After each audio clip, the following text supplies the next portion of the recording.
ग़रीब ऐं मिसकीननि सां ॾुख सुख में कमी ईंदड़ समाजी अॻवान रेहाना मुस्तफ़ा सुहाग PS 32 जे केतिरनि ई ॻोठनि में वञी घटि आमदनी वारनि माण्हुनि में खाधे पीते जो सामान विरायो। उन मौक़े ते रेहाना मुस्तफ़ा सुहाग चयो त असां ख़िदमत में यकीन रखूं था ऐं बिना कंहिं फ़र्क़ जे पंहिंजनि भाइरनि ऐं भेनरुनि जे ॾुख में बराबरि जा शरीक आहियूं।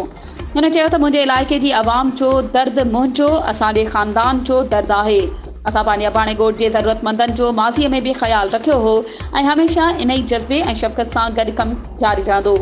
हुन चयो त तालीम ऐं सिहत ते ख़ासि ध्यानु ॾिनो पियो वञे। रेहाना मुस्तफ़ा सुहाग चयो त पाकिस्तान पीपल्स पार्टी ईंदड़ इलेक्शन में पंहिंजी कारकर्दगी जे बुनियाद ते न रुॻो सिंध पर सॼे पाकिस्तान मां कामयाबी माणींदी ऐं अलाह जे फज़ल सां बेरोज़गारी, महांगाई ऐं अदम तहफ़ुज़ जो मुकमल ख़ात्मो थी वेंदो। यादि रहे त रेहाना मुस्तफ़ा यूसी मंगवारी जे ॻोठ ख़ान मोहम्मद शाहानी में, ॻोठ मोहम्मद सालेह ख़ासकेली, हाजन ख़ासकेली, बरकत ख़ासकेली, ख़ान मोहम्मद शाहानी में मंगरिया ऐं शाहानी बिरादरियुनि में ईद जा तोहफ़ा विराया ऐं ईदी ॾिनी। वधीक ख़बरुनि ऐं अपडेट्स जे लाइ असांजे चैनल खे सब्सक्राइब कयो ऐं हा, बेल आइकन खे प्रेस करणु न विसारिजो त जीअं असांजी हर नई अचण वारी वीडियो तव्हां ताईं पहुची सघे।